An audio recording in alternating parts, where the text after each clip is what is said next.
মই এটা প্ৰথম উপনিৰ্বাচনৰ আজি মই প্ৰাৰ্থী হৈছোঁ আৰু প্ৰাৰ্থী হৈ মই নিজে গৌৰৱ অনুভৱ কৰিছোঁ যে মই এটা আশাৰ এটা মই পথ দেখা পাইছোঁ।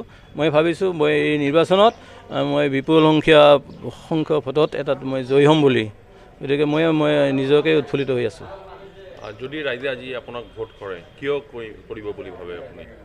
চাওক, ফণীভূষণ চৌধুৰী 40টা বছৰ এই MLA হৈ থকাৰ পিছতো তাৰপিছত তেওঁ এইবাৰ দেখা গ'ল যে তেওঁ নিজৰ পত্নীক দিয়ালে, পৰিবাদ কৰিলে, গণতন্ত্ৰক তেওঁ খৰ্ব কৰিলে।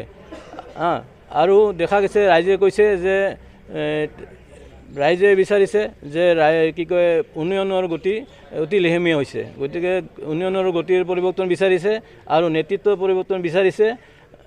এইকাৰণে মোক ৰাইজে ভোট দিব বুলি মই দৃঢ় বিশ্বাস।